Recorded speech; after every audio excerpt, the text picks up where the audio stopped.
Hello, everyone. Welcome to our Game Informer stream of Ubisoft's press conference for E3 2017. I'm Javy Gwaltney, and I'm joined here with Jeff Cork. How's it going, buddy? It's going pretty well. How are you doing? So good. Are you excited to see some very French games today? I'm very excited. Yeah. I will say Ubisoft press conferences are always interesting. There's always something really cool and real dumb at the same time. So Yeah, I love it. Yeah, I agree with that. I've watched the last three, I feel like, intently, and yeah, they always have at least like one really cool thing that people sort of get blown away by, but then And they also have- something else that's like, okay, sure, that leaves you speechless, but on the Yep. other end of the spectrum. They would have like James Cameron rattling on in front of an Avatar logo for what seems like 4 hours. Pele, the first time I remember seeing him at E3 was when he was promoting a Wii game for like a soccer Harry Potter kind of a thing. Okay. And it was priming the pump for his later awkward appearance at EA's press conference. And then one time at the end, just a bunch of laser tag crap went on. I don't even know if that product went on for sale, but just the stage was swarmed by people playing laser tag. See, that sounds fun to watch, though. It was fun to watch. Yeah. Yeah. All right, so let's make some predictions here. What do you think Ubisoft's going to be talking about? Well, I'm going to derail you right here, Jamie. All right, Because do it. I took notes, and I looked. Okay. I looked at your notes, and you had one thing written on your pad. You had the word boner written at the That- yeah. top, and that was that. So I'm glad that you've done your homework. No, that's the IP, the popular Ubisoft IP. Oh. Bonaire. Bonaire. Okay, that's, I would say nice recovery, but I don't know if I'm going to be that charitable. So looking back at last year's Okay. E3, just so we can understand, like they always have a super packed show. So it's kind of maybe the inverse of what we experienced yesterday with Bethesda's showcase, where they kind of went, what was it, 40 minutes about Yeah, like that? it was a pretty pretty quick short. one. Ubisoft's is usually a lot longer. So last year they had, of course, Just Dance, as they will always have. Yeah. So we'll just throw that into our, not even a prediction, we'll just call that an Yeah, assumption. that's got to be a. that they're going to have yeah. Just Dance again, okay? And then last year they also had Ghost Recon Wildlands. They had another live demo with a lot of, all right, guys, I'm going in here, okay? Cover me. Got my drone going, okay? I spotted him. Go. Damn it. And they also had a release date for that game. Then they showed off a couple of VR demos for the Star Trek Bridge Crew, and then that Eagle Flight game had Watch Dogs 2, another extended look, because I think they had showcased it earlier at like a Twitch stream, but this was a deeper dive on some of the mission gameplay. They had that really weird trailer, the story trailer for For Honor, which made me even more confused about what that game was, because it was like, are we fighting over water? Yeah. Remember that lady showed up, and then everyone just started fighting over a creek. And then they had the Steep reveal. Remember the snowboarding, skiing, extreme sports game? Had another South Park fractured, butthole trailer. Had an expansion for The Division, Grow Up, the sequel to Grow Home. Or wait, was it the other way around? I don't know. I wrote something down. I'm just reading. I didn't write boner. I think, yeah. You didn't do as much hard work as I did. Let me tell you. It's like true. I did some research into Boner. Grow Home was first, right? Yeah, Grow Home was first. Yeah, Grow Up, yep. And then they had the Trials of the Blood Dragon, kind of that weird Oh yeah, Blood like, Dragon Trials HD remix. was that really like thing. an E3 ago? Yeah. Oh man, time And- flies. And then they got up on stage and sold us on that Assassin's Creed movie, which, I don't know. Have you seen it? I have seen it, and I really like Assassin's Creed. And even if you like Assassin's Creed, it's incomprehensible if you aren't familiar with Assassin's Creed, and if you are, it's just simply no fun. And they also had a tease for, or talked a little bit about a Watch Dogs movie was kind of in the works. So Huh. that was last E3. Very busy. Right. A lot of stuff going on. So this year, what do you think we're going to see? One thing we're not going to see is Aisha Taylor. Because this year they're putting their developers, they had Front kind and of a center. teaser front Yeah. and center. So we're going to see a lot of guys shuffling in and off the stage. Maybe somewhat awkwardly. I feel bad for people at GI who are writing all these stories as quickly as possible, having to work through the spellings of some of these super French names. No. Yeah. But that's all right. Yeah. I mean, it's part of the job. Yeah, you don't get to name yourself. Yeah. So, I think one thing I want to make a prediction of is I don't think we'll see any VR. You don't think we're going to see any VR? No, because like the only VR we've seen so far was Bethesda, and it was older projects that we knew were coming. Basically, like Right. Doom had been hinted at for a bit, and like we knew Fallout was coming. Right. So, I don't think Ubisoft's made noise about anything VR except for what they showed last year. So I don't think they'd be showing anything here in that realm, considering just sort of the lukewarm reception to VR in general. Yeah. We will see Far Cry 5, right? Oh, yeah. That's a given. We're going to see Assassin's Creed Origins, which you can read the cover story. It's out now. Yeah. The Crew 2. Yeah. I think we're going to see some of that. I think it's pretty solid. Yeah. I bet. I mean, I know that game didn't get didn't have great reception, but it has a hardcore community built around it. Like the people who latch on to that game really love it. Yeah. And I totally escapes me. Not my thing. I don't get it. But hey, people want a sequel. I would gladly trade The Crew 2 for Driver of San Francisco 2. Oh yeah. I would like to see more warping into people's minds while you're in a coma. Yeah, we did a replay of that recently. You were on that one, right? Yeah, that was the first time you saw that, that was right? the first time I saw that. I was like, what is this? Yeah, this is exactly. madness. Yeah, I'd love to see that. Yeah, that'd be great. Yeah. We got some Switch stuff, presumably, with I looked on our site, as I'm wont to do occasionally, and it looks like they had written down on the master list Rayman Legends collection, Monopoly Switch, and Steep on Switch. Steep. So, huh. there you go. I mean, that might find a different audience on Switch. I feel like I remember Ubisoft releasing. I covered their financial earnings or their last earnings call, and when it was really funny because they got to Steep and they're like, "Yeah, it didn't do great. It did better than expected, like we expected it to," which I just thought was funny. Okay. Yeah. So maybe it'll find a different audience on Switch because again, that seems Switch users presumably. Yeah, I mean, Switch users need games.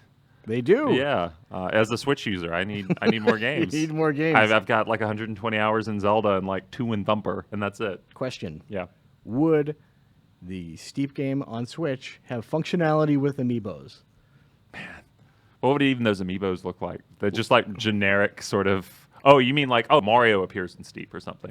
Javy. What? Let me tell you my $1 million idea. Okay, let me hear your $1 million idea. Puts a cool decal on your snowboard. Oh. So it doesn't even need to be anything super intense. It's like, hey, look at Mario's on your snowboard. I don't think people would go for that. I think I did. I think, well, yeah, that's you. Yeah. Yeah. I'm really into this idea. I think they would go for it if you actually got Mario. You could just snowboard as Mario or something. I would say the amount of effort that would take to create just, hey, drop a quick Mario. There you go, done. No, I don't disagree. I don't think they'd go to the trouble of doing it, but I guess if people already own an amiibo and they were looking for reasons to use it, it's oh yeah, I can get a snowboard. Reasons to walk over to the shelf. Yeah, to grab the amiibo. Yeah, it is very difficult. So do you think games are no longer games, JV, as we all know? They're also services. They are very servicey. So you think we're going to see some Rainbow Six Siege stuff? Are they going to? I think we're going to see all three of their kind of servicey games right now. I think we're going to see Wildlands. I think we're going to see The Division. I don't think The Division dies. No, I don't think no, and I think we'll keep see that one going. Yeah. So what about For Honor and Siege? Oh, I know Season 2 started not super long ago, but do you think that they're going to move things forward even more and kind of tease out what might be in Season 3? They were pretty cute about what they were talking about with Season 2. I mean, I think yes, I think they will do stuff with For Honor. The only wrinkle there is their PC user group apparently doesn't even exist anymore. It's just mainly console players. So, what's the justification there? Maybe you bring more people back with Season 3 and additional content, but it's a hard thing. But I think they will have that. I think we'll see more For Honor, even if it's just oh, here's some, tidbitty DLC. But, I said the same thing for Titanfall 2. I was oh, we'll see some multiplayer. Tack and I were yeah, pretty confident about that. They showed nothing. Do you think at any point in this press conference, someone is going to come out and begin their presentation by saying, oh, here's some, and then the name of the game they're working on? And that'd be really funny, wouldn't it? What, here's some South Park or something? With that tone that you just used. Oh, the dismissive, oh, here's some Rabbids stuff or whatnot. Yeah, meh. Yeah, come on. We'll get through this as soon as possible, everyone. Just go with us. Yeah, so then also, of course, the Rabbids Mario thing, that'll be there, right? In some form, shed some light on what exactly this is. I'm actually kind of excited to see what it is. Yeah. Rabbids are out of my purview, but, it's people have made such a fuss about that game and mocked it, and I've been among those people really? Yeah. Rabbids and Mario? All right, but I want to see what it's actually like. Speaking of mocking, that weird tease that they had, their internal document that had a mock version of the cover For Game us. Informer. It was pretty fun. It's like, Yeah. oh yeah, this is what our. Yeah, I remember Reiner coming into the office. He had it like on his iPhone or something. He was like going around showing everyone. And he came by my desk and he just put it in front of my face without any context. Yep. I was like, It's what like do you want me to do here? What are you showing me? Yeah. Are we doing a cover? Like, what is this? Reiner's really good at starting conversations, just jamming things in people's faces. Yep. All right. So do you think we're going to see any game changers? As they say on stage. Oh, man. This is a game changer. No, not really. I mean, No? I feel. Whoa, that guy's naked. Sorry. It feels like all their big stuff we know about, like South Park. Like that seems to be to me like the real heavy hitter that people want right now that they know about. Oh, I don't even know. So did you watch the PC gaming show? I out of the corner of my eye while I was working on some Wolfenstein stuff. Yeah. There was a slide that went up there, and it said something like compelling AAA content. Oh. This is very exciting. So I wonder if we're going to see some compelling AAA content from the folks at Ubisoft. What do you think? I think it was like you said at the very beginning. We'll see one thing that blows our mind, some pretty decent stuff, and then something that's just also blows our mind, but in the worst way possible. Yeah. Yeah, I think it's going to be a balance. We live for those moments, though. Yes. That's the best part, Yeah, right? right? Yeah. Like it's seeing what. Oh, hey. Sorry, that man's beard just took my attention away. It's not as good as your beard. Well, it's just different. Yeah, but See, I'm trying to pay attention to you, JV. You're just watching TV. look, beards. This is like if we went to Buffalo Wild Wings together and you're just looking over my shoulder the whole time. Well, no, that's what happened when I went with Brian Shea and we were going to go watch that MMA fight, and he just kept narrating it the entire time what was happening on the screen, and I was like, okay, I'm going to pay attention over here. Pretty good. Yeah, it's pretty good stuff. All right, so people are hype, as they say. Leo in the control room. Are people excited in chat? What are people saying in chat, Leo? But things that you could repeat, to be clear. Does Javy smell? That's what the chat is consumed It with. absolutely smells like nothing at all. Yeah. What do I look like? I smell? Apparently. You look like kind of an Ace Ventura thing. Yeah, I can see that. All right. Yeah, what are you going to do? Oh well. Sorry. I look like I smell. No, he doesn't smell. Yeah. All right. Are we going to see Rabbids X Mario here or at the Nintendo Direct? See, I think we're going to see it here. We're going to see it here. I feel and like. at the Nintendo Direct. Probably, in yeah. some form. Probably like a little smidge at Nintendo Maybe one Direct. of the toilet plunger one will jump out and smash it against Bill Trinian's face, and it'll be real funny. Wow. I don't know. They always do weird stuff. Yeah, the directs are kind of weird. They're lovely though. They are lovely little presentations or video presentations now. I know we get to talk about that when it's happening. I know. Tomorrow. He said confidently. Yeah, Yes, tomorrow. I can do my job. Yeah, absolutely. I think it's at 11. I have no That sounds idea. about Yeah, that right. sounds like I don't know. early Nintendo. That's what I'm planning on starting. Yeah. Whether Or or you not just get here. anyone's streaming it at the time doesn't matter. You're just going to be streaming it anyway, just talking about Nintendo titles that aren't on screen. I don't So, even know how to turn the TV on, so I hope Leo comes and saves the day. Oh, jeez. Oh, yeah, we did talk about Just Dance. Okay. We're going to see some Just Dance. We're going to see a Have lot you played of Just Dance before? I've never played Just Dance. You've never played it? No, I've watched people play Just Dance. I think I have played it one time. Was that enough? It was plenty, yeah. Yeah. Because at the time it was just the Wii one, and at that point you kind of had a sense like, oh, this isn't doing what it's purportedly doing. You know what I Right. mean, the magic had kind of worn off a little bit. So Yeah, I don't know. That whole genre of games to me is just sort of like you do it once. You're like, yep, this is a novelty thing for me. I get it. But like people who play like Rock Band and stuff like all day and who like love that series, Yeah. I just don't get it. It's not for me. really, so you don't even like Rock Band? You just don't like? No, I appreciate Rock Band. I just don't like playing it. Like I like watching other people play it. Yeah. Yeah, that's just not my thing. Okay. Yeah. What is your thing? Shooting games. I really like shooting. You are games. in a really good place right now because I have a feeling we're going to see. Oh, some we're gonna guns see some getting murder. shot. Oh, Yeah. totally. So do you think we're going to hear some canned, scripted banter from presentation? Oh my gosh, is it going to start? Oh, wow. Leo, talk to Leo. us. Is it going to start? I believe it's starting. All right, let's do this. So this encapsulates games from rating pending to mature. But what about E? That is encapsulated Oh, is it within that encapsulated range. in that? Yeah. Rad. All right. Leo, we're not getting any audio. Yeah. Oh, here we Oh, go. thanks, buddy. Still looks like a poop logo. It's kind of a weird deal. Yeah. Oh, well, here we go. You'll learn to like them.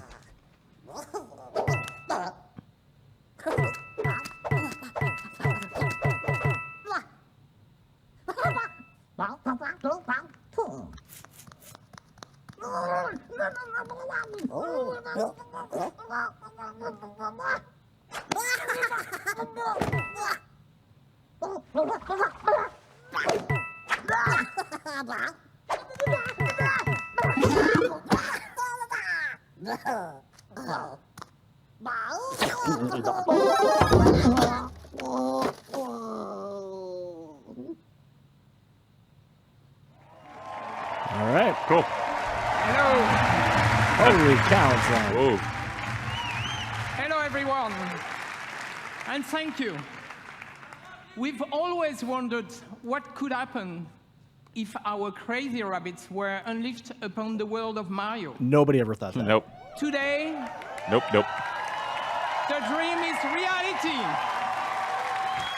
The Dream Cork. And F. to Scott talk Fitzgerald wrote this about this. unexpected encounter, it is my great honor to welcome a very special guest, someone I truly admire. Is it Reggie? Please. Bill Trinan. Oh, the big guns. Ladies and gentlemen, Miyamoto-san. Feels kind of weird they're playing like an Imperial March. Yeah.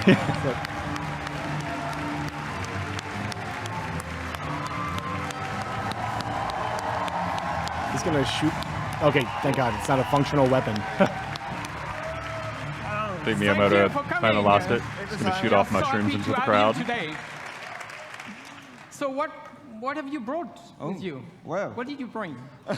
This is a life-size replica of one of the weapons from this game.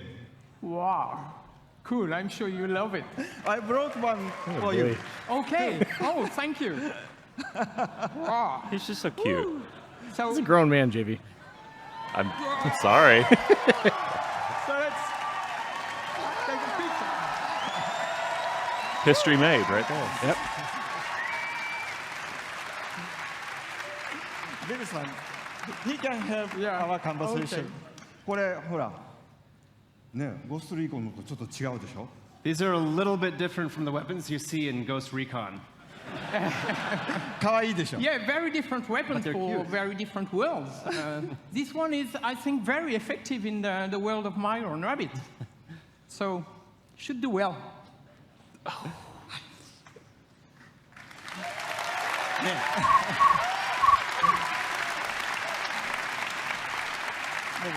I'm so proud of Ubisoft's long-standing collaboration with Nintendo. You know, from the DS to the Wii, and more recently for the impressive launch of the Switch. You know, it has always been, we have always been inspired by Nintendo and by all the great work you have been able to do. そうですね、本当にいつも UBI さんにはね、協力いただいてありがとうございます。 Yes, thank you very much for all the work that we've been able to do together over the years with Ubisoft. もうほら、出会ってから25年ぐらい経つんですよね。 I mean, Eves, it's already been about 25 years since you and I first met. で、E3 とかに来るたんびに UBI さんのブースを僕は訪問して、でビデオで撮ってもらって、社内のビデオに登場したりしてましたね。 And every year at E3, you're kind enough to invite me to your booth, and we get to take lots of pictures and videos, and I've even recorded messages for Ubisoft employees in the past. でそのたんびにね、なんか UBI の開発の皆さんのすごい任天堂ゲーム愛みたいなものを感じてきました。 And so over the years, I've always felt the deep, heartfelt passion that Ubisoft developers have for Nintendo and its characters. でそれは一方でね、僕は同じ開発者としてライバルですから、こう戦う姿勢で頑張ってきたんですけど。But on the other hand, because we're both software developers, we've also looked at each other as kind of rivals and tried to see who could make the best software. けどまあイブさんからラビッツの人形をもらったりいろいろして僕の席の前にもラビッツがいっぱいあるんですけどもそういうラビッツのヒューモアはすごく理解してました。 But of course, I've known the Rabbids characters for many years, and I have many Rabbids figures decorating my desk. Wow. And so I've always been a fan of the characters and their humor. だから今回の話があった時にラビッツがどんなユーモアをこうゲームの中で見せてくれるかすごい楽しみにしてたんですね。So since this project first started, I've been very excited to see what kind of humor the Rabbids could bring to the Mario world. でただダビデさんに会った時にね、ダビデさんに一つだけお願いしたんです。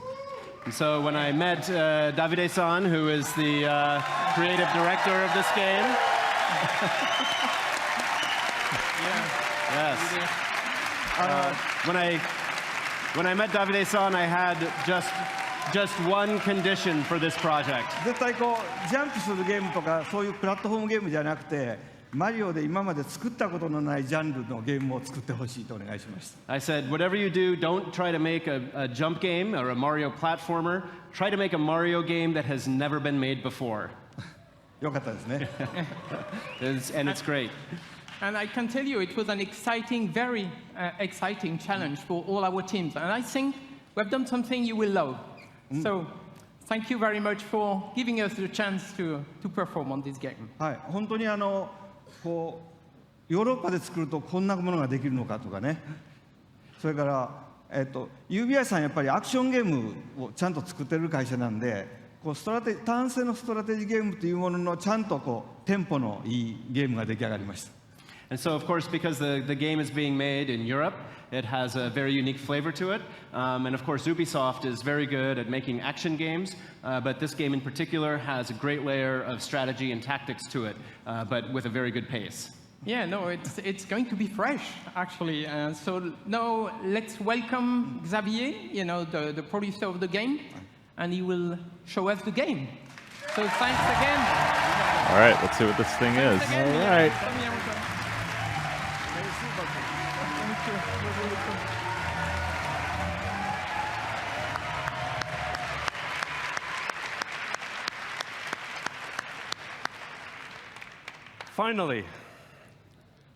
Finally, we can talk about this project. So we've been working on this game for more than 3 years now, and to be at E3 today on this stage is just super exciting. So what is this game exactly? So Mario plus Rabbids Kingdom Battle is a tactical adventure exclusive for the Nintendo Switch, and let's check right away some gameplay.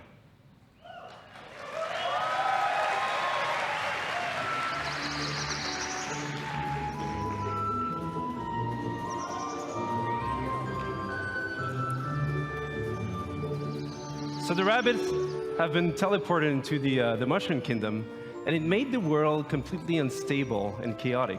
So Mario, as a true hero, wants to save the day. But this time, with some new friends.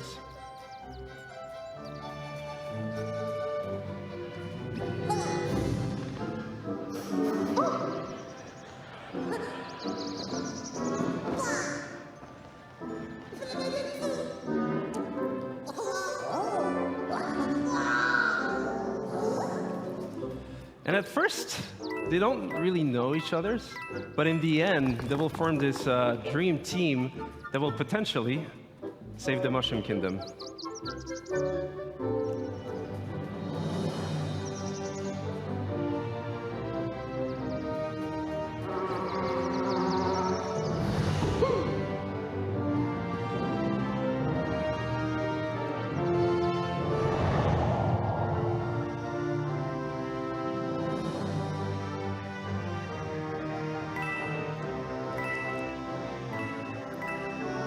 And as the game is a turn-based tactical adventure game, combat is a really big part of the concept.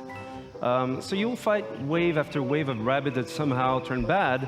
And what we see here is just the very beginning of the game, so it will be perfect to talk about the combat basics. So the two flags you see on the screen here is to tell you that this is a battlefield zone. So you'll switch from exploration mode to battle mode. The blue zone is your zone of movement, so you move anywhere you want in that zone. But you can also use battlefield ingredients, such as covers, for protection. So Rabbid Luigi here using half cover or full cover. And we also have what we call team jump. So by jumping on your teammates, you can expand your zone of movement. So here, Rabbid Peach, using Mario, she's able to flank the enemy. So you can also attack the enemy behind that cover and expose them by destroying that cover, which is really interesting in terms of strategy because for the next turns, you'll be open for attacks. And last but not least, techniques. So from defensive ones like Rabbid Peach shield boost, or offensive ones like Mario's Hero Sight. He's able to attack the enemy even if it's not his turn as soon as the enemy moves.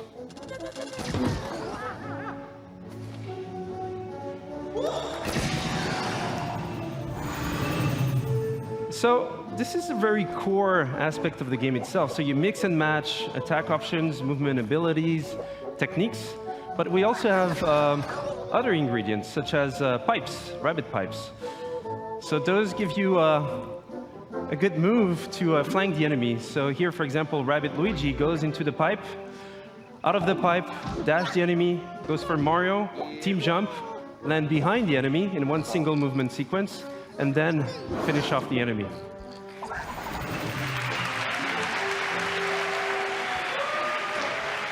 And what we see here is actually explosive cover. So those have many type of super effects, and this one was a push effect.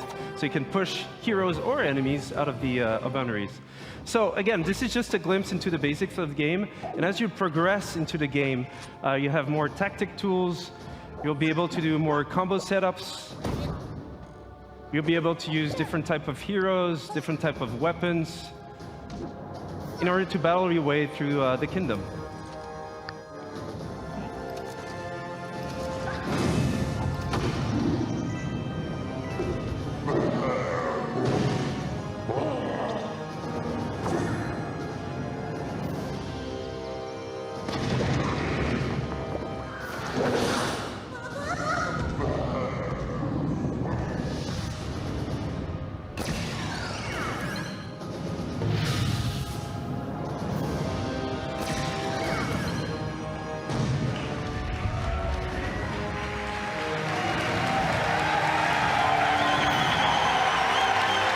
Thank you.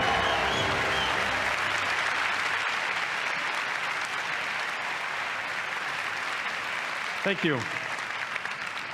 And that's just a glimpse into the game itself. But first and foremost, this is a project done with passion, with our hearts. So it would not exist otherwise. So we just can't wait for you guys to try the game at E3 this week. For those who are not at E3, you'll see online coverage, videos, and surprises. So have a great conference. Have a great E3. Thank you. I didn't know Mario XCOM was a thing that I would want, but I want to play that. Yeah.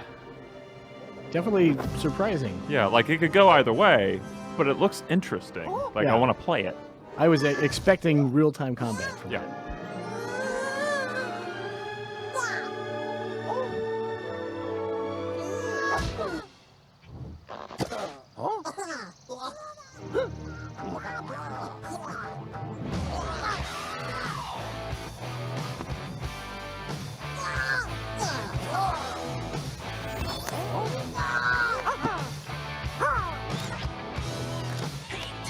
Mario with a gun is kind of weird, though. Yeah, you like it just shooting fireballs out of his hand. Yeah.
I like the Mario sort of like, I don't know what I'm doing here either. Ultimately, let's just admit Mario's a really bland dude. Oh yeah, absolutely.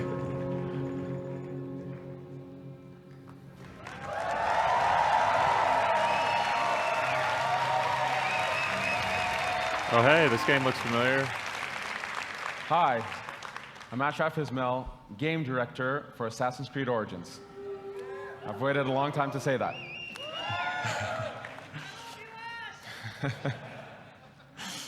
Almost 10 years ago, I, as many of you, fell in love with a game. That game took us to the Third Crusade. And we fell in love again when it took us to the Italian Renaissance. Over the years, this amazing series has taken us to the American Revolution, the French Revolution, Victorian London, and of course, to the Republic of Pirates. For the 10-year anniversary of Assassin's Creed, for our fans, for ourselves, and for all newcomers, we wanted to go back, very far back, to show how it all began. Since Black Flag, over the last 3.5 years, we have poured our energy, our talent, our passion into bringing the land of pyramids, pharaohs, and mummies to life, to bring ancient Egypt to life. Now, Egypt challenged us.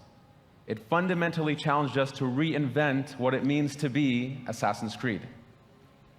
And over the next few days, you will see, play, and feel this reinvented experience.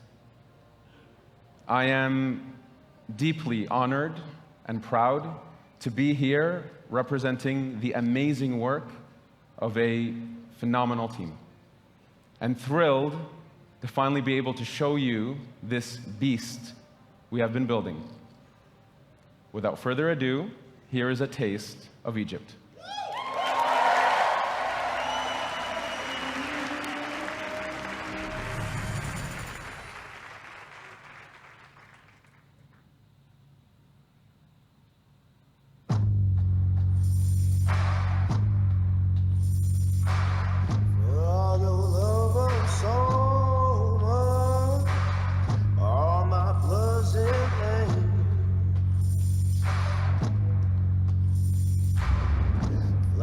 Across your screen, got you in the air.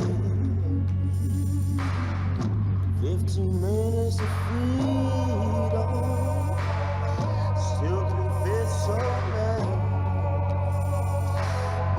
Still relax your chain, yeah. All my blood is in vain.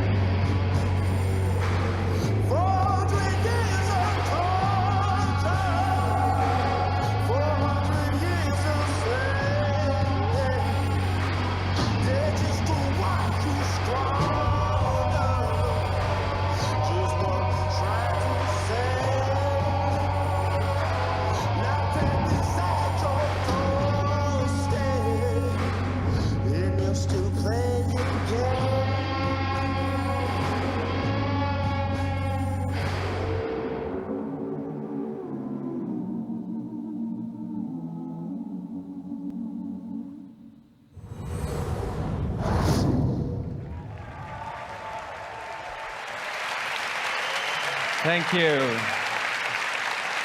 Thank you, thank you, thank you. As an extra treat, let's check in with home base, where we're going to get a glimpse of what you'll see right after the UB conference. Hey there, folks. Chris Waters here at the home base with Hanny Duong and Carl Lewitt, producer on Assassin's Creed Origins at Ubisoft Singapore. Carl's here to give us a look at the gameplay of the game. We're going to be entering the open world. We've got a ton more to show you, but Carl, kick it off. Give us a little taste here. Yes, so here we are in the open world of Egypt. This is the demo that we will be showing on the show floor here at E3. Bayek is riding into the Fayoum, one of the regions in Egypt, the most southernmost region. It's a beautiful area. We see we've come in from the desert, moving towards this Lake Moris. And let's have a little exploration around here. Ideal way to show this off. It's an interesting choice. It's sunny on the lake, and it's sunny on the monitor here, but folks, this looks really good. It's running on an Xbox debatable. One X. We'll be giving you the Superimpose some gameplay text feed over it, after too. the show. We've got 30 minutes of that coming up, but let's see if we can see from a bird's eye view what Seinu is up to. Yeah, so Seinu is looking into this military camp and This feels like when tagging you a few play your enemies Game here. Boy and like the After sunlight. the show, we will infiltrate this camp and take it out either through stealth or combat or perhaps ranged weaponry. I'm All really right, excited if you about guys this want to one. see more of this, be sure to tune in right after the conference. Chris and I and Carl here will be right here. Ash will be joining us as well. You won't want to miss it. That 30 minutes live gameplay feed is coming up after the show, but for now, it's back to the stage and on with the excitement. That's it for now. Thank you. Thank you. So don't forget that you can watch this demo in its entirety after the conference, live stream from our home base. And for those of you here at E3, please come to the Ubisoft booth where you can live this new experience of Assassin's Creed. Thank you very much.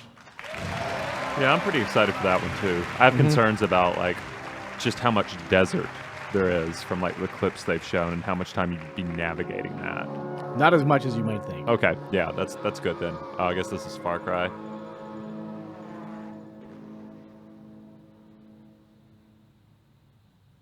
Or a commercial break. Nope. What is this? Oh, the crew. Dude. Hey, here's your chance.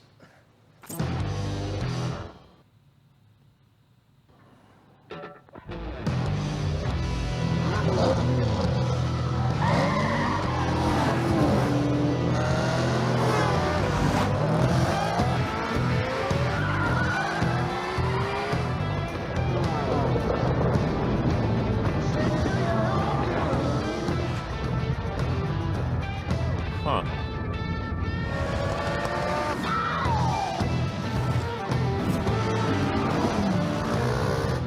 Get our new hotshot driver with a promising career dominate off-road racing on his way to the top.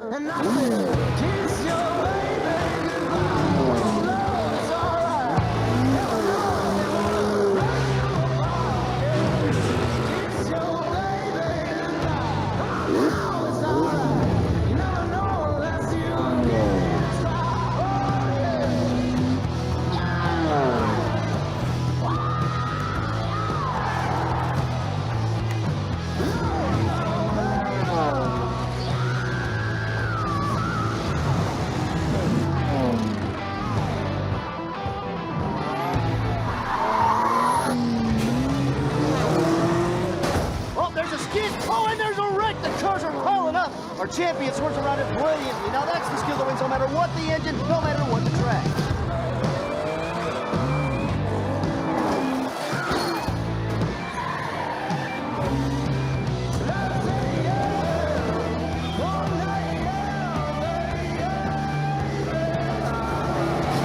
He's this season's undisputed motorsports champion, coming out of nowhere to rise to the top. I never want to drive a boat. I'm just going to call it right now.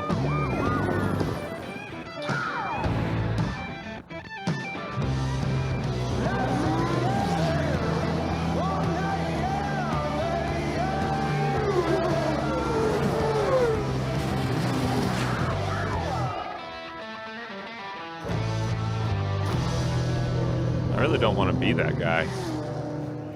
Roadrunner? Yeah. You get so many likes.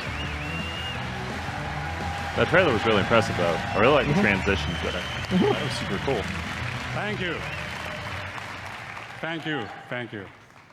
2 years back, the crew took the driving genre out there to the big, wide, open world of the USA. Thanks to our players, we have taken this iconic vision to the next level. They showed us what they liked and what they wanted to see in the futures. Now, it's time to take it way beyond driving. I am Stéphane Bellet, Creative Director. This is The Crew 2. Yeah. Does this man remind you of Tim Curry a little bit? Sure. He has that air about him. Here in the US, motorsports are louder, bigger, edgier than anywhere else in the world. Drivers and fans meet across the country and celebrate a common passion for all things motorized. Now's your chance to join in. Ladies and gentlemen, welcome to The Crew 2, home of Mother Nation. It's like a combination of Christopher Lee and Tim Curry.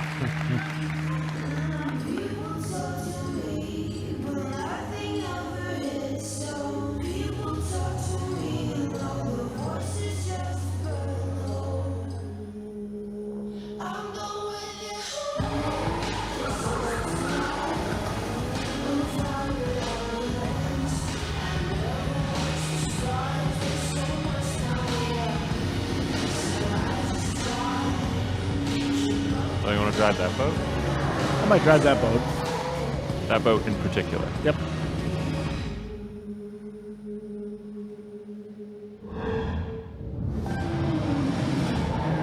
In the heart of the city, street racers prove their skills, skidding on rooftops, burning asphalt, and tuning their ride.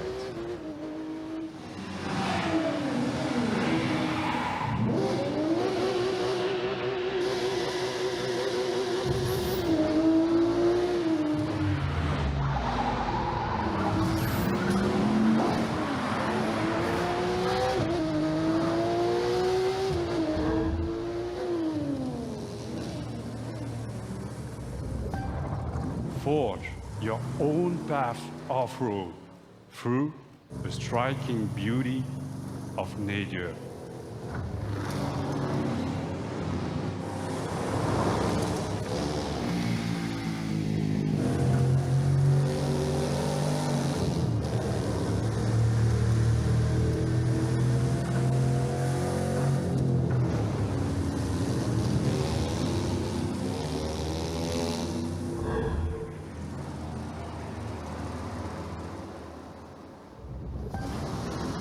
Tame, unpredictable waves on the open ocean, rapid waters, or narrow rivers.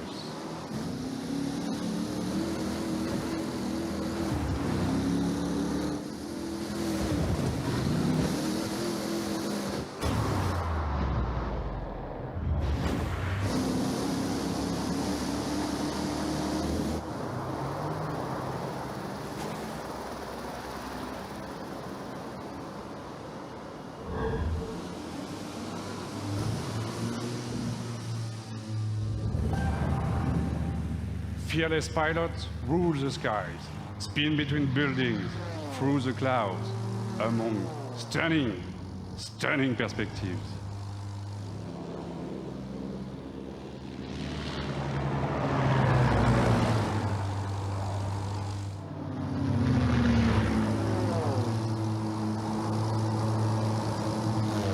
That looks really fun. It does.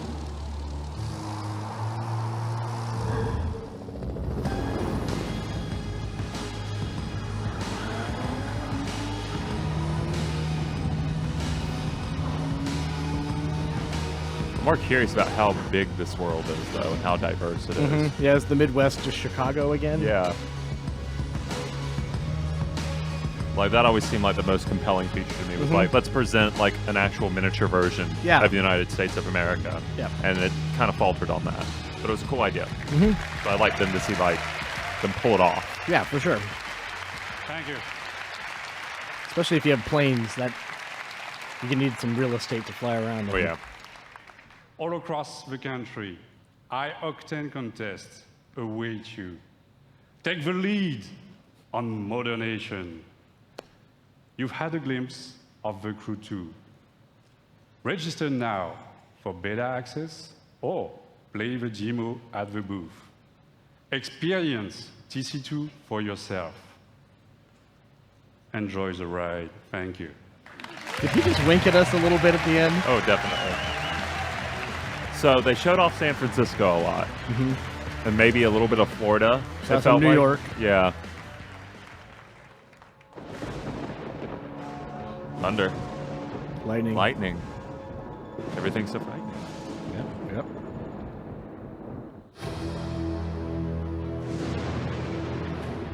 We all started as one team. We all wanted to be superheroes for the same reason.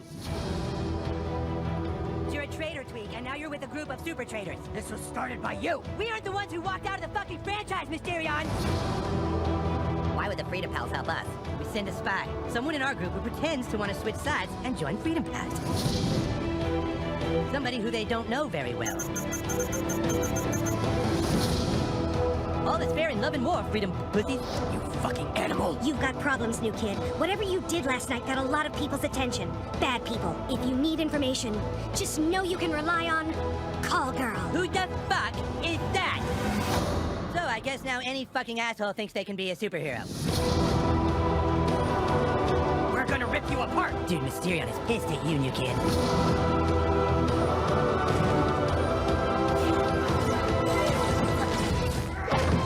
Hello, Toolshed. Toolshed is a Gadgeteer class visionary archetype. And a butt-fucking traitor.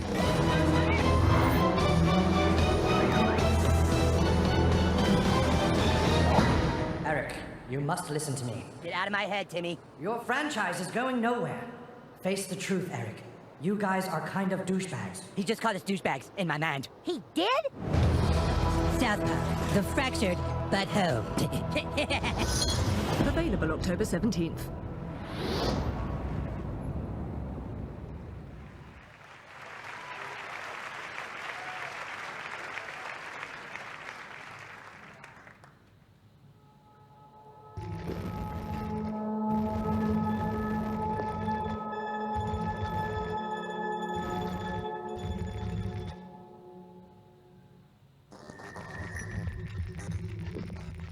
I think they're getting hacked, Javy. Yeah. There was this sort of synergy of, well, we're looking to do something interesting in VR, and we've got this division, and you're I was looking wrong. to sort of bring, you know, what sense you have of storytelling within, and put that into the context of VR. You can, for the first time as a player, feel like you are in a movie. That's a really good word for it. We want you to take off the gear and still feel unsettled.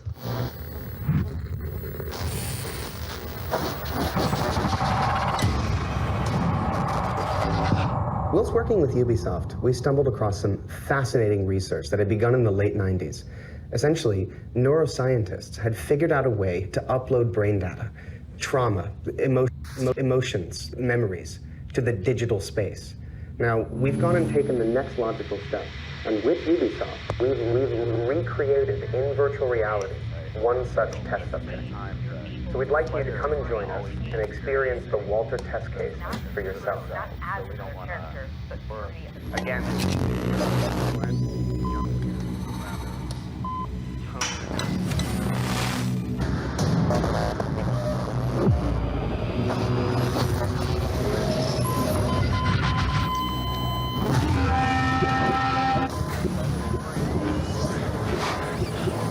What you're experiencing is a recorded consciousness. It's not unlike watching a movie, so no matter how real it may seem, it can't hurt you.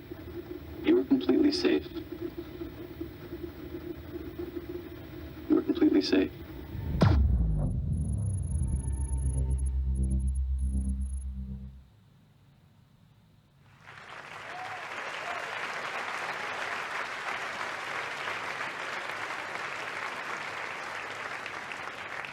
There you go.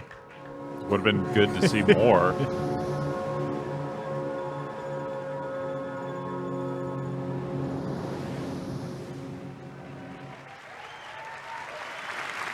Yes. And now, I'm happy to share a new surprise with you. Building on the legacy of one of our most popular worlds, the super talented teams of Ubisoft Singapore came up with something really, really unique. So I want you to see that and enjoy. Thank you. Something new? Men from all over the world sail the treacherous trade routes of the Indian Ocean. The riches in their holds fuel their dreams of power and fortune, while whetting the appetites of those they fear most. Pirates.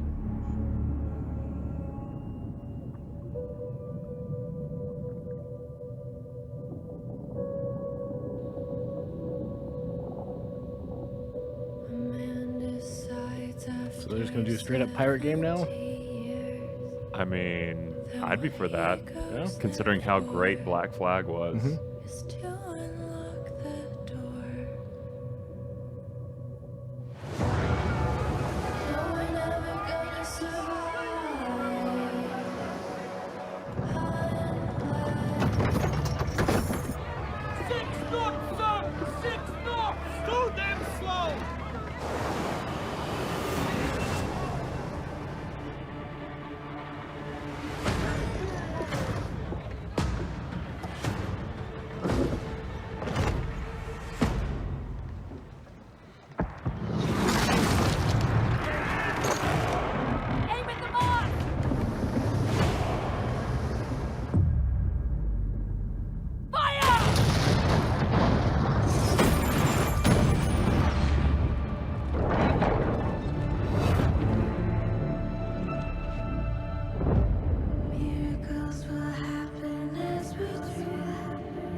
Take it.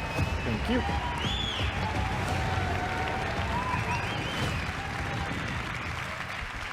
"120 days.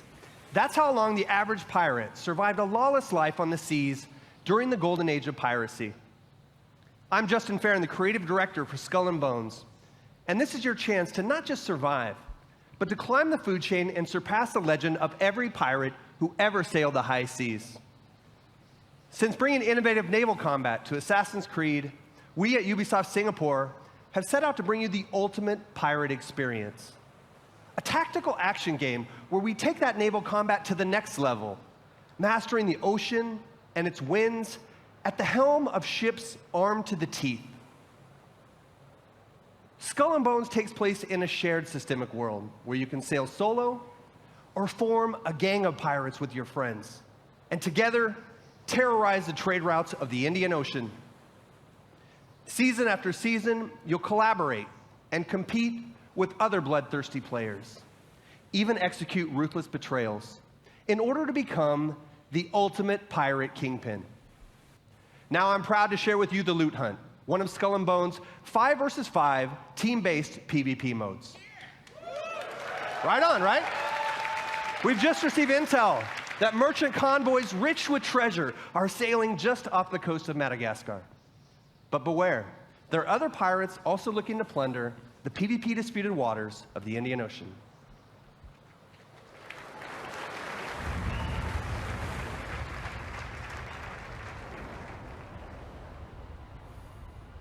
The Priscillus Shallows of Madagascar. Located on the cusp of a bustling trade route, it is the perfect place for an ambush. Here is our gang of pirates, the Raiders, going head-to-head with a gang of rival players, the Cutthroats. Victory goes to the team with the most loot at the end of the hunt.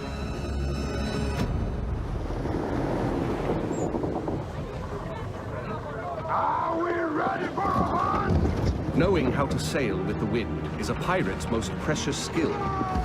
Use the winds to increase your speed or to position yourself for tactical advantage in battle.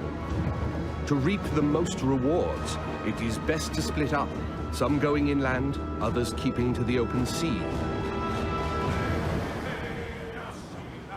Each warship has unique strengths. The frigate's hull is reinforced, its arsenal equipped with numerous culverin cannons. The brigantine is devastating up close, with a battering ram designed to break any resistance. The sloop of war kills from afar, like insanely with its crippling long-range mortars they and gotta be, precise right? long 9 cannons. Flying hostile colors! All sail! Ride the wind! All hands on deck! Position fixed! Open fire! Nothing will save you now!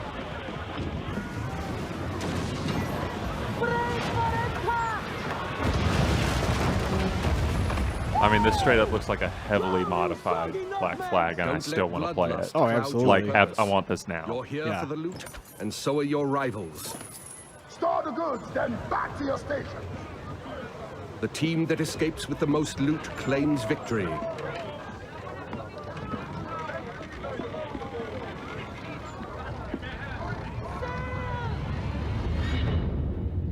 Searching for more targets on the horizon, our sloop of war spots a rival pirate ship further inland.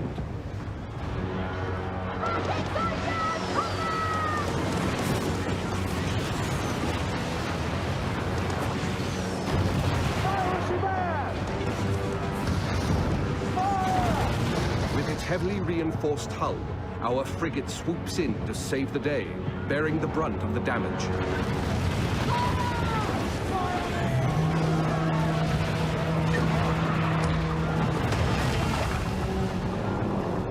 Another day, another victim! Speed, Mr. Mercy! Vamos con todo! Our gang of pirates is now taking aim at the frigate, and it will take team coordination to take her down. Huh. Yeah, shotgun or cannonballs. I like that.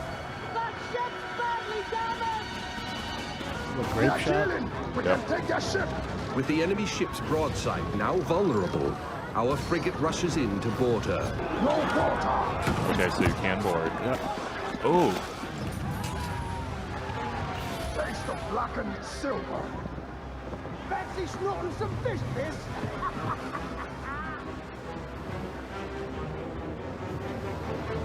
I'm really glad they're not doing like canned co-op talk right now for this sort of demo. That's so good. Yeah. Thank God.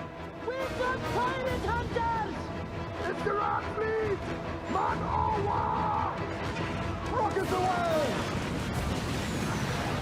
Pirate hunters have been sent in, signaling the end of the hunt. They target the pirates with the most stolen loot. Time to make our escape, Captain, or we are good for the news. They're firing mortars! Full tilt, Silbo, full tilt! The pirate hunter defenses are so strong that the only option is escape. The brigantine is sacrificing herself to buy time for the frigate, who carries the most loot.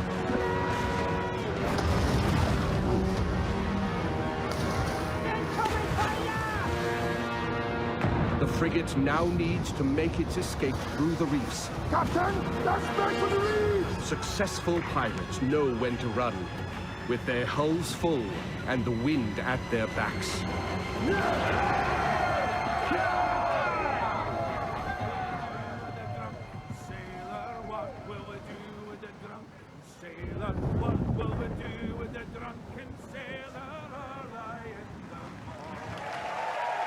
I'm in. I want that. Yeah, that's cool. Yeah, it's really cool. Thank you all very much. I'd like to invite you to play the Loot Hunt at the Ubisoft booth at E3.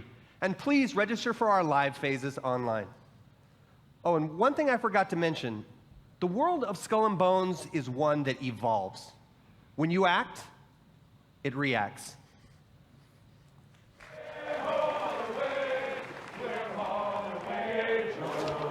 That if I did not kiss the girls, my lips would grow a moldy. Way, ho, away, we'll haul away.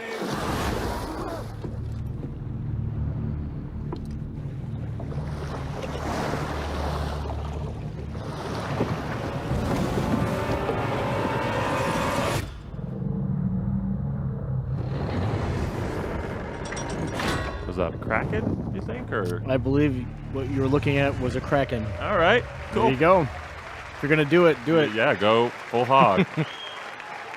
Aw, bit of ways, but that's understandable.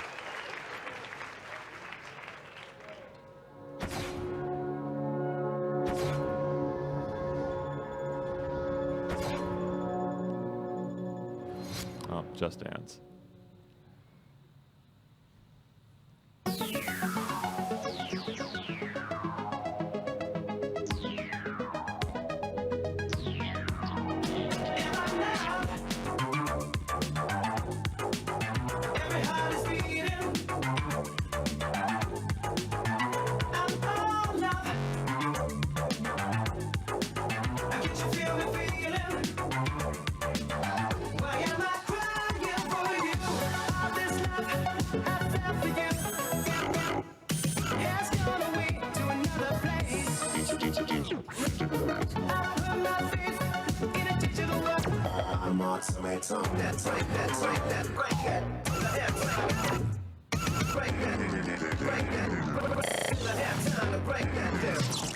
너에게 날 맞추지 마. 나에게 더 바라지 마. 거품처럼 커진 맘을 버블 버블 버블 팝 버블 버블 팝. 있는 그대로 생각해봐. 보이는 대로 날 바라봐줘. 거품처럼 커진 맘을 버블 버블 버블 팝 버블 버블 팝.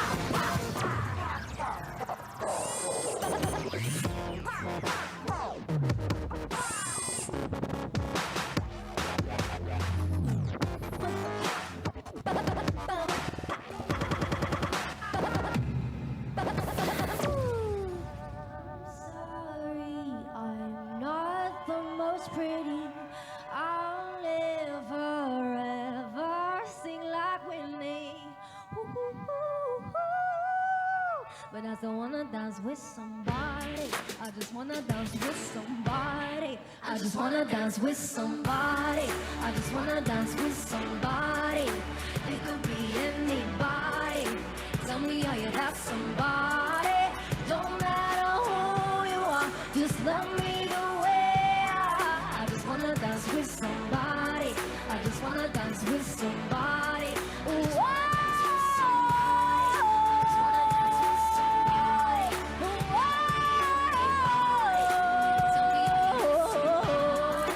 don't matter who you are, just let me the way. I just wanna dance with somebody. I just wanna dance with somebody. Hey! Hey everyone, I'm BB Rexa, and Just Dance 2018 is out this October on all consoles. Bye!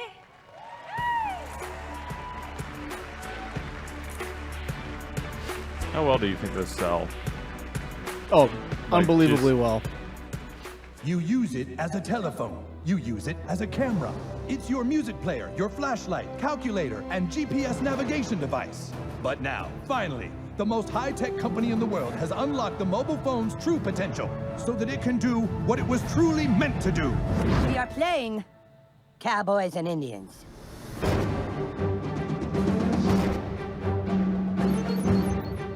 Hey, new kid, we need you to come play with us. Put on some cowboy shit and meet us outside. And bring your phone!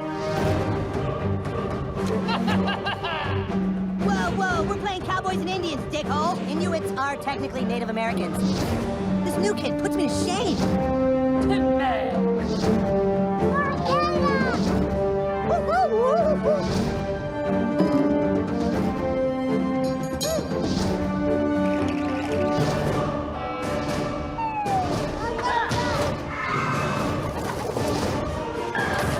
Rip these guys a new asshole, new kid.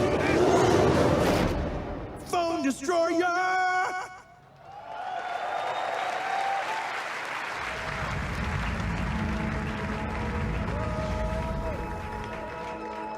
Huh.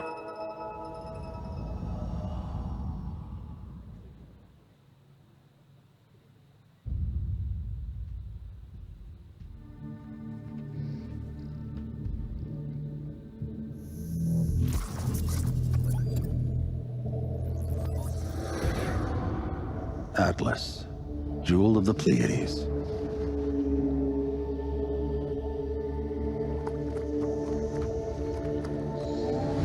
Nova took us to the stars. Each new world more incredible than the last. We had no idea what was waiting for us. The Legion. It consumes everything in its path. They've never used Starlink before. Go show them what it can do. Oh no. What? Okay. Okay, let's do this. Come on, come on. I got it. Chase, how's it going? Breaking atmosphere.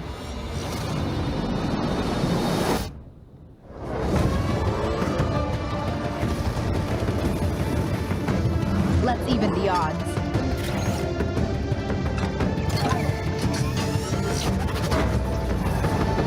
Judge, we need to buy time for me to jumpstart the engine. We need your parents to buy these toys. They are resisting ice barrage. Linking fire loadout.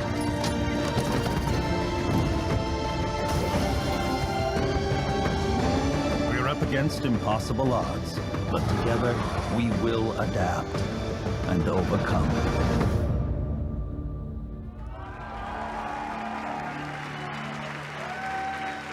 Huh.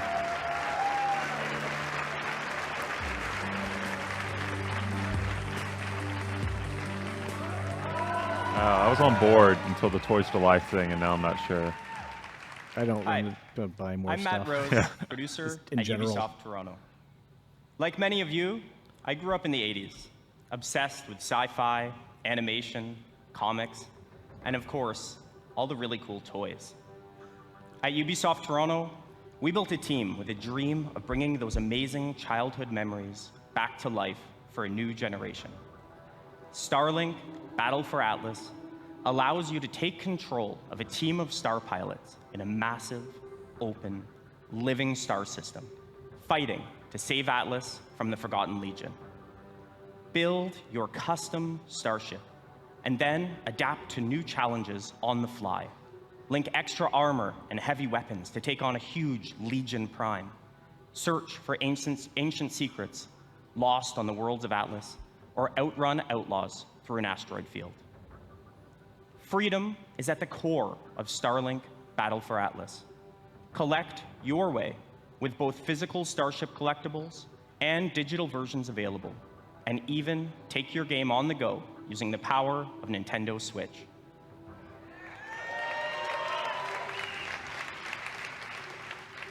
Visit starlinkgame.com for more information, and stay tuned for many more surprises over the coming months. Thank you.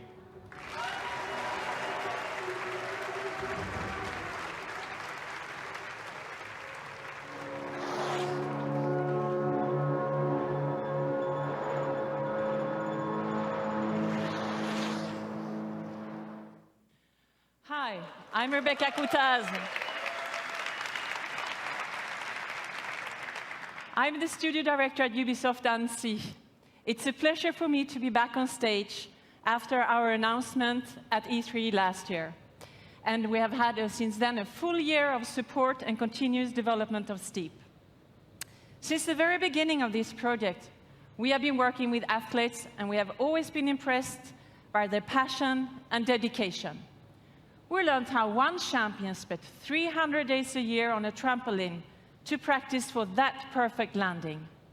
We learned how others make more than 6 million turns to practice for the 15 they have to race in competition. These athletes, they travel to the world to train with the best, to compete with the strongest, and to challenge themselves with the most experienced and skilled coaches. It's truly a level of passion and dedication that goes well beyond our everyday lives. And when you talk to the very best of these men and women, you realize that there is something they always have in back of their minds at all times. It's a dream that takes years of preparation for just one go at that unforgettable moment. This December, with our first steep expansion, this is a journey you will take. Enjoy.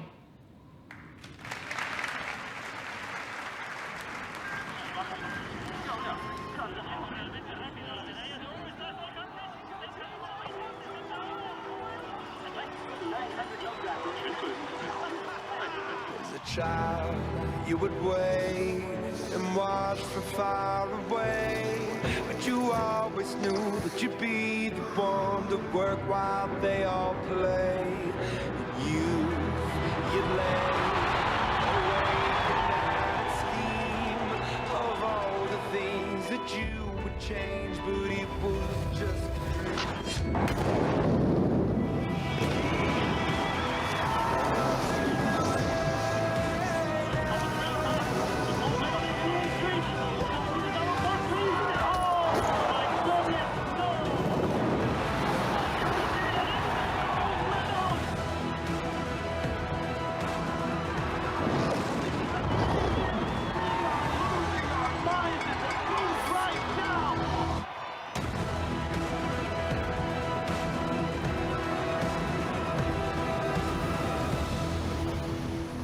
I'm assuming they just forgot cross-country skiing.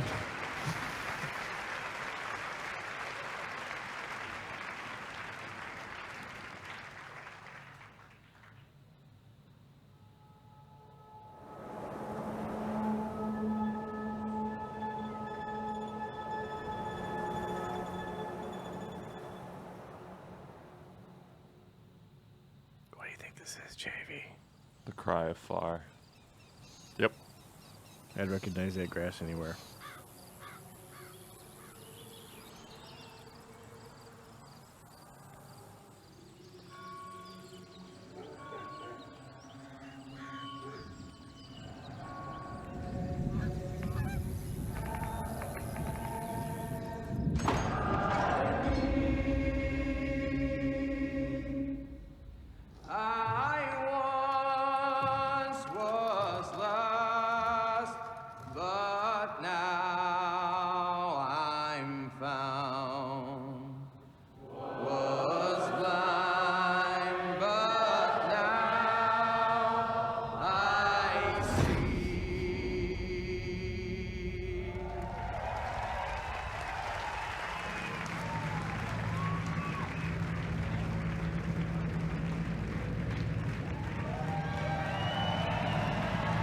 All right, Dan. Hey, be very careful. Yeah. Be very careful.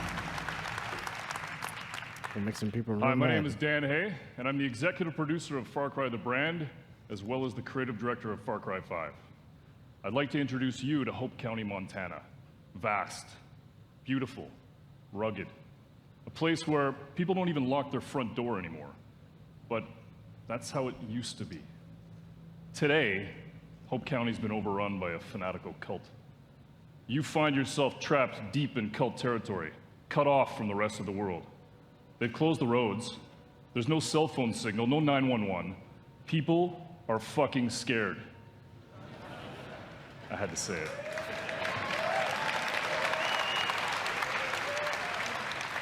And just up ahead, the small town of Falls End has been completely overrun. If you're gonna survive, you and your guns for hire are gonna need to save it. But to do that, well, you're gonna need to raise some hell.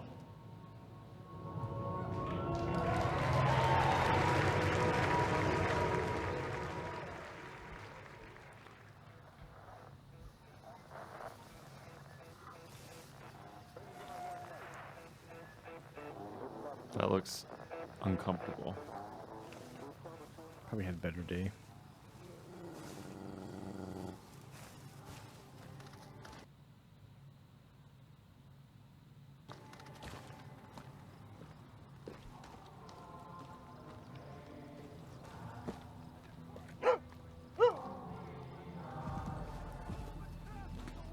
We got piggies.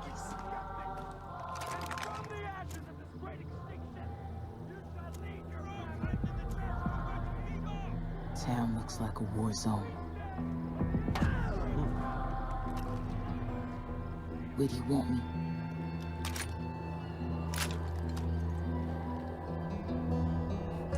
Water tower. Got it. Use your words, dude.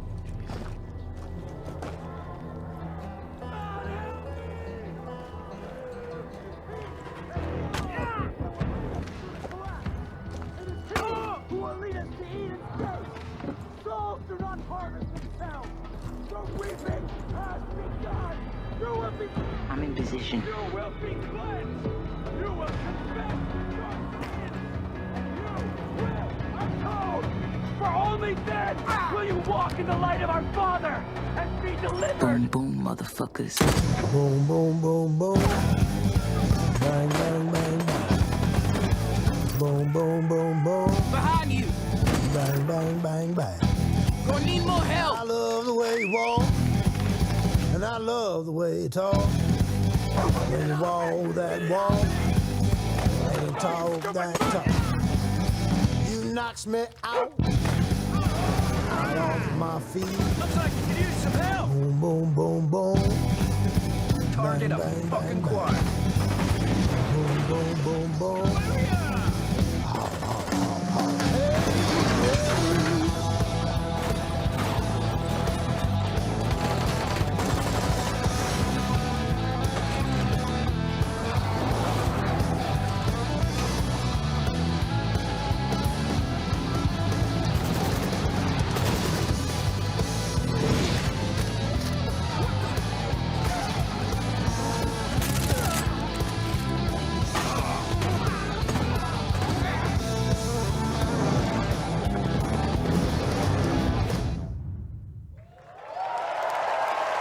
There you go. Yep. Far Cry 5.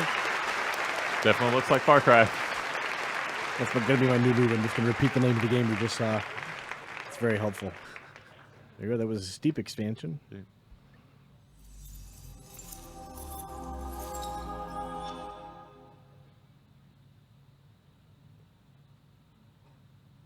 Mm-hmm.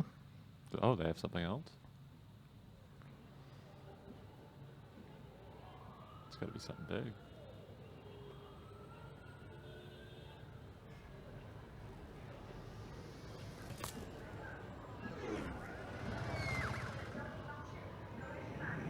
Huh. Where's your master? I don't deal with domesticated. Hey, the fuck? I ain't got no master, but I do have your little toy.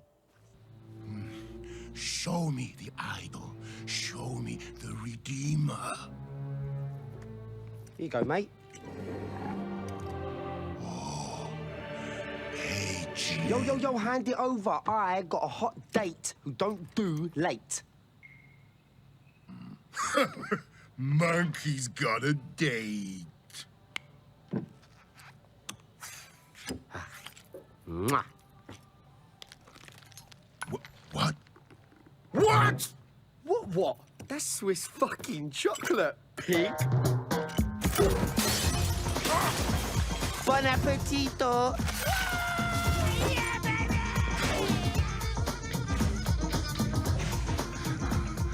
I want every fucking cop in this fucking city after that fucking bastard!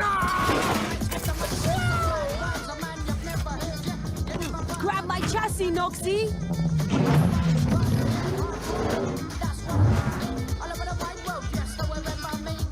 Easy peasy, bro. Shit! Hang on! Bang, bang, motherfuckers!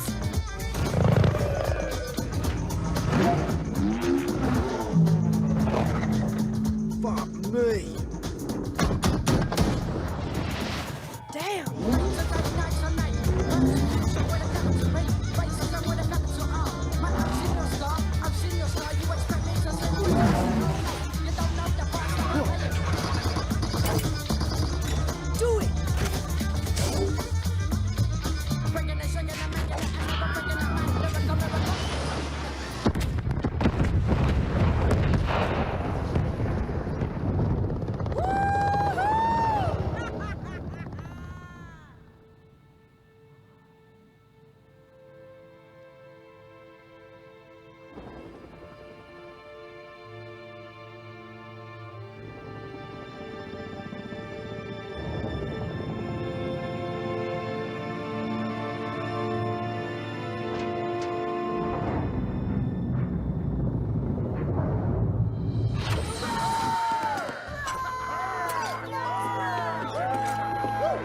It's about bloody time.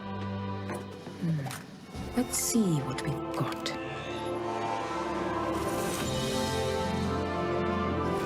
Moksha. Just as Yama described it. True freedom lies beyond.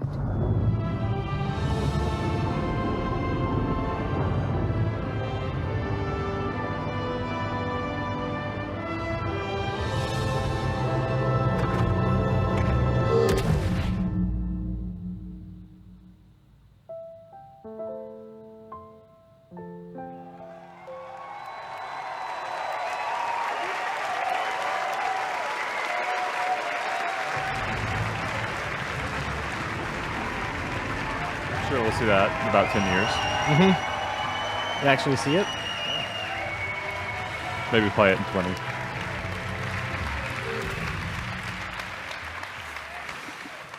Thank you. Thank you very much.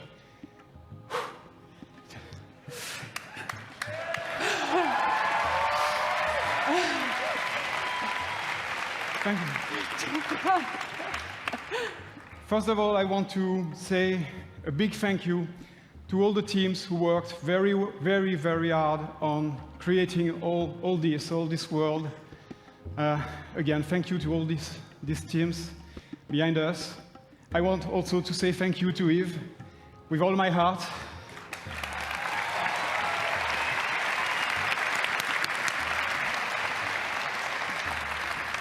Thanks, Yves, for making this happen. This is just amazing. And also, a special thanks to the fans of Beyond Good and Evil for sticking with us for so long.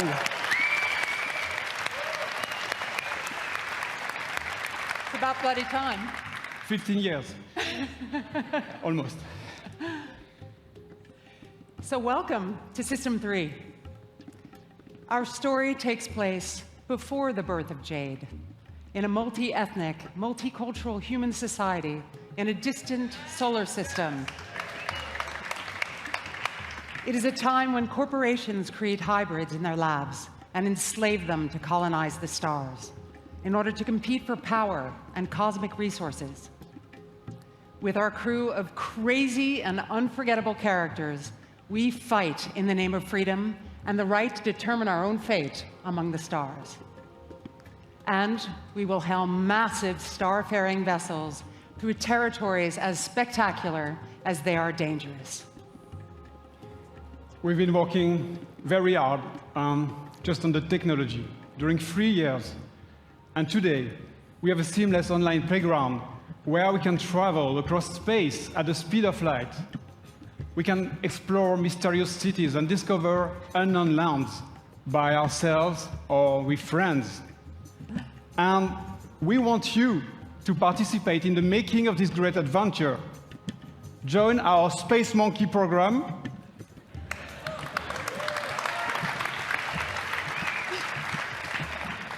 Today, and help us make Beyond Good and Evil a world that will challenge us and bring us together for thousand adventure, thrills, and fun.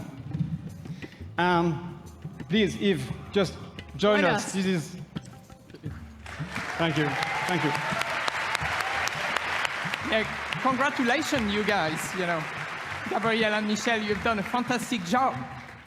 It's amazing what you have been able to achieve. And you and I and all the teams have the power of creating games that will amaze all the gamers.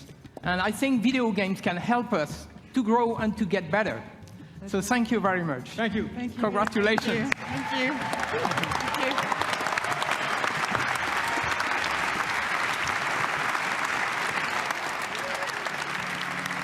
So now, I would like to thank everyone here in the room and those who are watching us from home.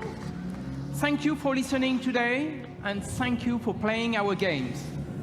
So to all the teams at Ubisoft, thank you for your incredible imagination and enthusiasm. All of us here, we wish you all a lot of fun playing games this year. So thank you very much, and have a great E3.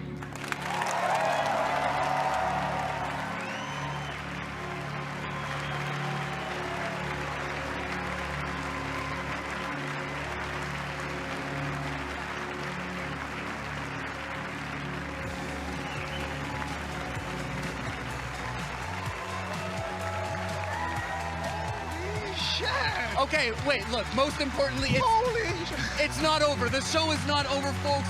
We're gonna send you back to the home base behind the theater. We have 30 minutes of an exclusive, what is it? I lost it. Assassin's Creed Origins exclusive gameplay. 30 minutes right now. Let's go back to home base outside the theater. Thank you for watching. It's not over. Stay tuned. Holy shit! Oh my God. Hey there, folks. What a show. All right.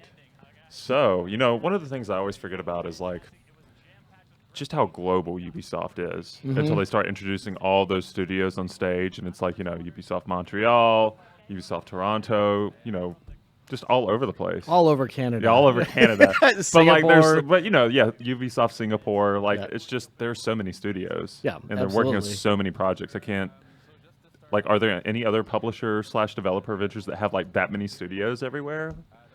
Like off the top of your head? None come to mind like that. Just they're like you say, they're all over the place. Yeah, it's crazy. All right, so let's take it from the top. Let's start do it. So we got Mario and Rabbids Kingdom Battles. Yeah, and that honestly looks better than I thought it would. Like, I actually want to play that because I love XCOM and I love Fire Emblem and I love that type of tactical strategy game. Yeah, and Mario meets that. Sure, I'll give that a shot. Absolutely. Like when it first came out, I was like, oh, is it gonna be like some kind of like third-person shooter? Right. Like swapping between characters and everything, and then taking control of them. But this looks just like a straight-up tactical strategy game. So that's exciting. I'm hoping it looked like you have the Rabbid and the Mushroom Kingdom version of all the characters. I'm hoping you can construct a team solely of Mushroom Kingdom inhabitants, because the Rabbids, I'm sure that they have their diehard fans who just love everything about them. They are not for me. Yeah, it's the minion thing. They remind me too much of those like yellow minions from what's that movie?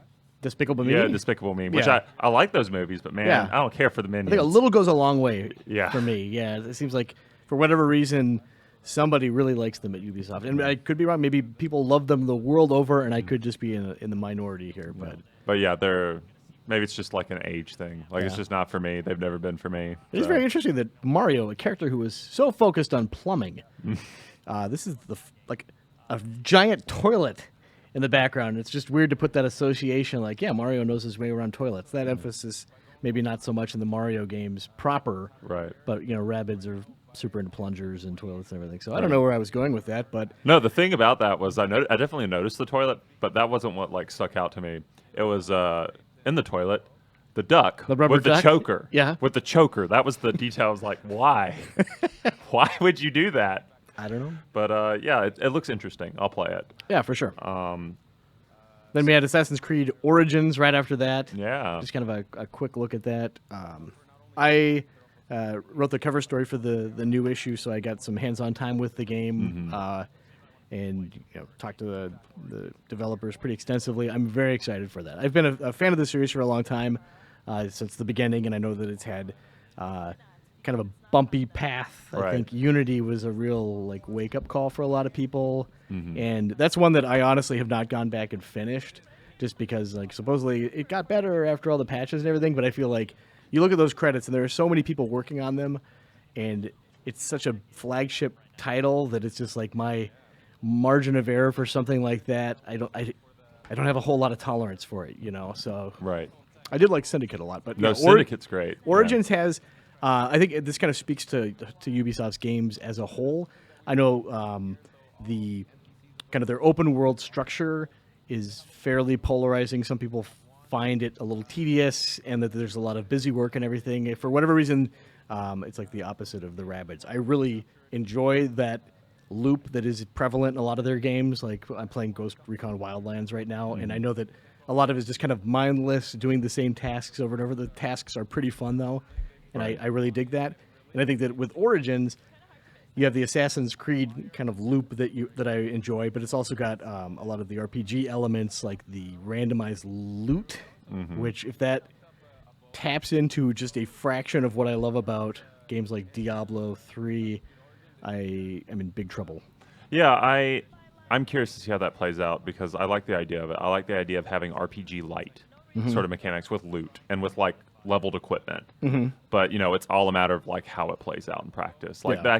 it's super easy for that to be annoying Mhm. and a pain in the ass. But you know, if it turns out to be like an enjoyable grind and sort of gameplay loop, then I'll probably get sucked in. They seem like they're doing a good job of like talking to them that they know where the rough edges are in this style of game and are doing their best to smooth them over, and not to like dumb things down, but just like quality of life things. Like it's a loot-based game. You have unlimited inventory space, Yep. so you're not going to have to constantly worry about clearing out a camp and then, well, great, now I have to make 2 trips to the store to sell stuff or dismantle something that I may have wanted just to make room in my inventory. So things like that, I think that they're sensitive to problems that people have had in the past. So Right. I'm optimistic for that one. And for sure. I feel like I have more faith in this team than you know, maybe previous teams on Assassin's Creed, just because Black Flag is my favorite one. See, you and I, finally, we agree on something, Jamie. I mean, like the gameplay loop in that is solid. I spent Yeah. it like across 2 playthroughs because I played it on PS3 when it came out, Mhm. and then I got my PS4 and I was like, well, I got to upgrade. Yeah. So I spent like 90 hours just like getting a 100% run across 2 playthroughs. Yeah, I've never love done Black that for a Flag. game. Yeah, it's a fantastic game. So I'm hoping like you know, the loop here is just as strong because Mhm. man, that game's just the game's so good. It's so good. Yeah.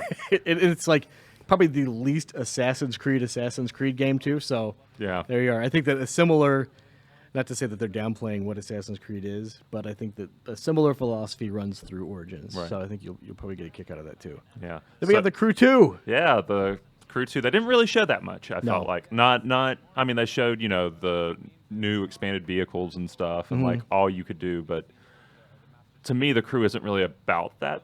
It's about like the wild, like the world. Like If I exploring. remember correctly, when they did the reveal, they spent most of the time showing like the truncated version of the U.S. and then a lot of time on like the car customization. They had like the blow apart vehicles and showing how the different components of the engines could be replaced Yeah. and everything. This was just like planes and boats, which you can wrap your mind around what an airplane and a boat are pretty quickly. Right. But for whatever reason, they decided they want to show more of that. That's fine. Yeah. The stunt plane stuff looked really Oh fun. yeah, really really cool.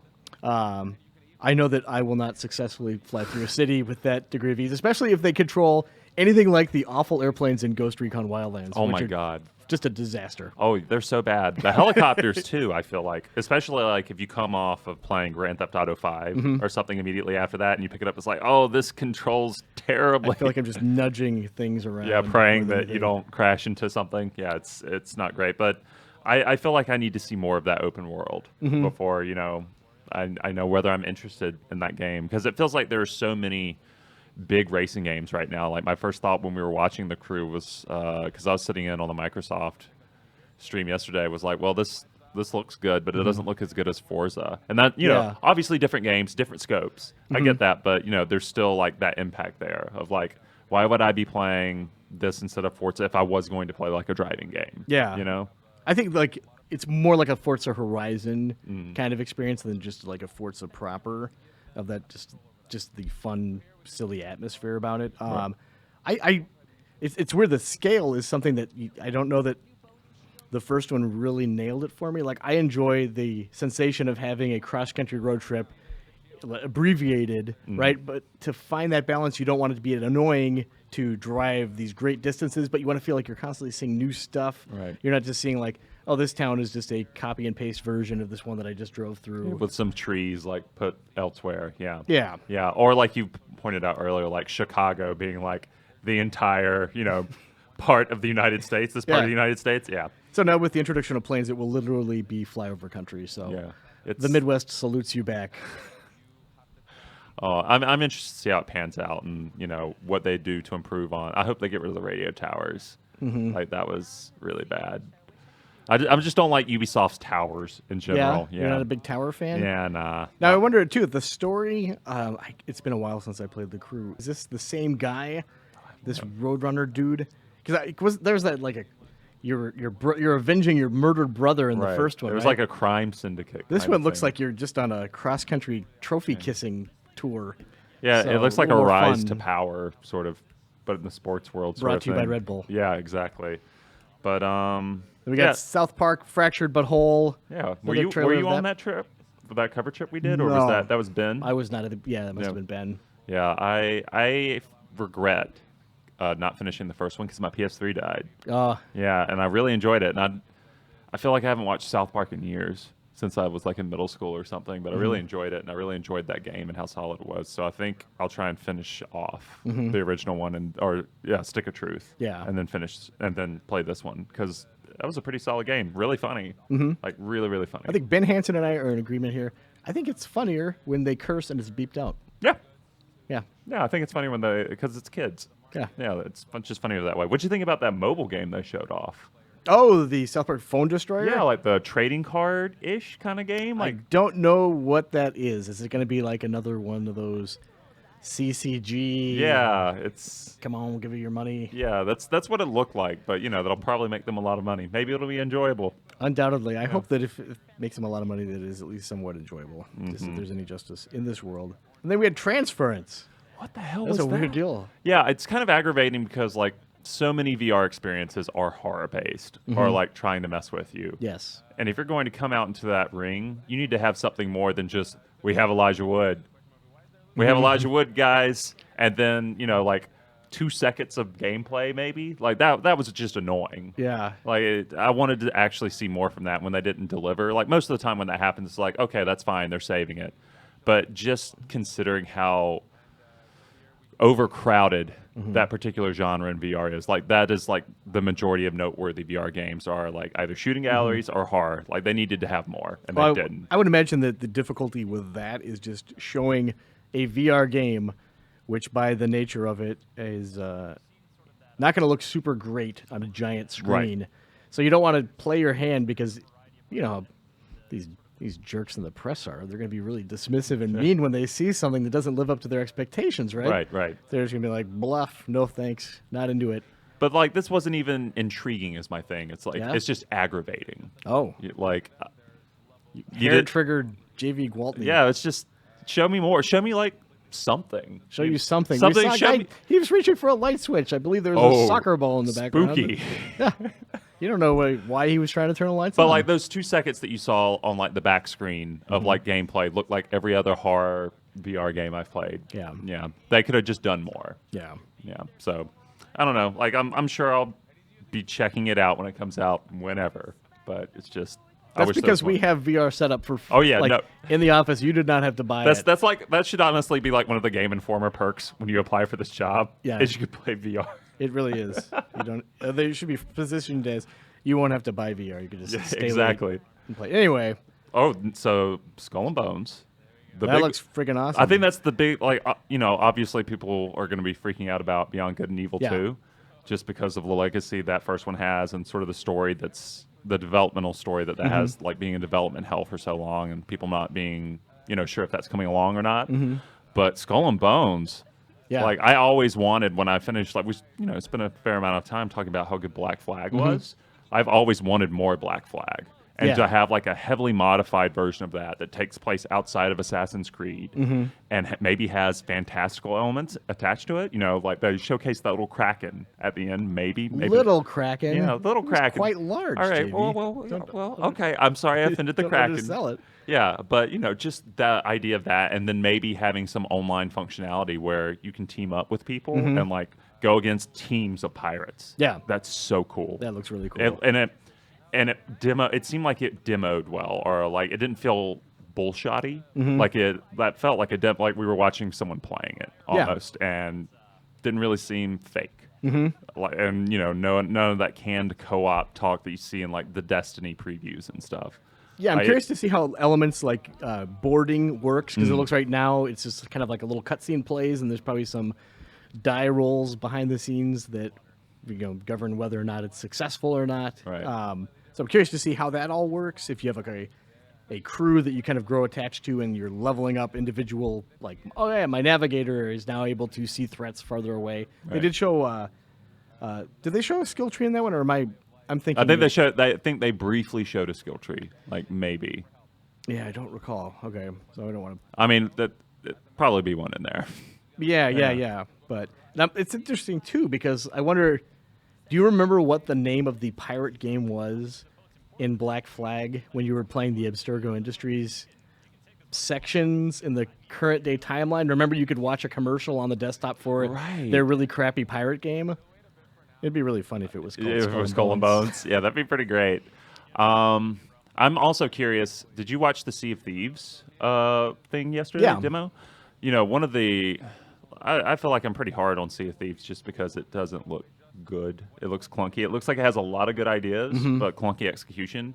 But I did like the idea of like, okay, you're not just doing things on the sea. Like you're going aboard islands and you're exploring crypts, and like one of your team members has to hold on to the treasure map. Yeah. And like that's all they can do is like, you know, hold the riddle map or like the riddle that helps you find the treasure and whatnot. And I'm curious if Skull and Bones will have something like that. Yeah, or like sort of like raiding parties on like islands. That'd be cool. Yeah, or you're just a guy whose arms are basically fused to this stern wheel.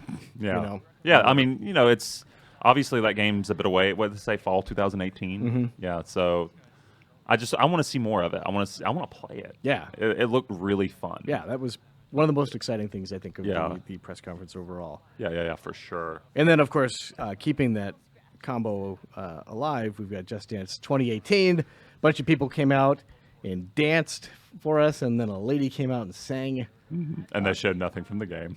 That's fine. Yeah, I mean, you know what it is. It's like I wonder what Monopoly's like. You know, it's like you play it once. Yep. You know, it's got new stuff, but still it's still same game. There you go. Yeah, nothing wrong with that. Yeah. Then they had the South Park phone destroyer, which we talked about, and then we went over to Starlink Battle for Atlas. And I was so pumped for that when they were showing it off. I was like, ooh, a new IP in space. Yeah. And then all of a sudden, that showed toys. This configuration of like clip-on toys that attach to your controller, various parts.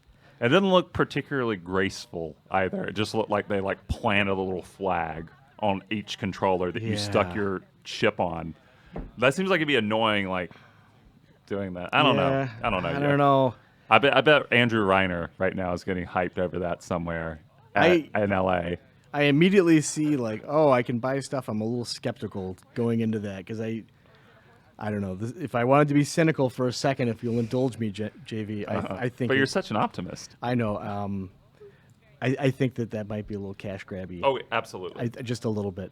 But they did say you could just buy the stuff digitally as well, or through the toys. So good. Very generous. Thank you so much, Ubisoft Toronto. We really appreciate that. But I did like the concept of that, of like just building up like an army of starfighters. Yeah, you know that absolutely. sounds cool. And you can do that without toys. Yeah, like it's unfortunate. Yeah, or maybe not. You have to see how it plays out, I guess. But I'm confident that there is no element of that game that suffers if you remove the toy. Right. It's just I want to see how it plays out. But my initial impression is like that is a cash grab, and that's unfortunate because that's going to get in the way of people enjoying that game and that good concept. Yeah. Because I think that you can make an argument that, say, like a Disney Infinity, rest in peace, or an Amiibo, you can put those on your shelf. There is that.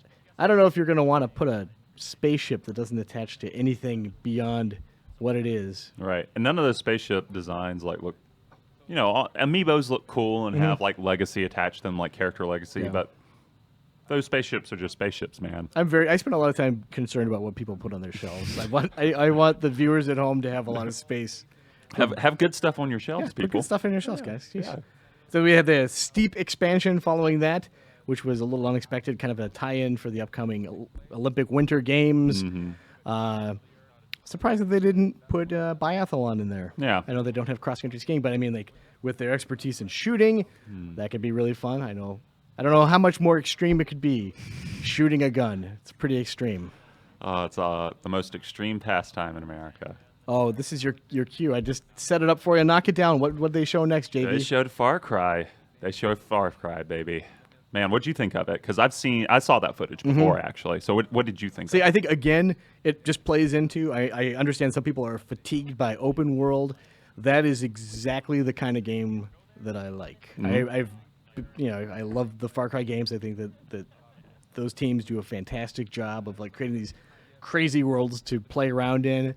I know that it is a bit of a political lightning rod to mess around with this stuff, but at the same time, I think that it's a nice change of pace. I think there's the danger of go to all these exotic locales. It's nice to be like, you know what, we can kind of aim the lens at ourselves a little bit.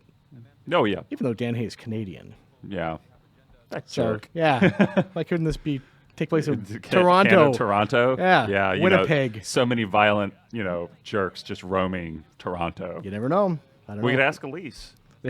She's at least a jerk. I don't know how violent she is, but I'm very excited about it. I like the idea of just that kind of a little bit more methodical, at least from the demo they showed at the very beginning. Then it got like balls out crazy. Right. But I like kind of scoping out the situation and having a sniper in position to take care of stuff for you if you're feeling lazy like I am 99% of the time.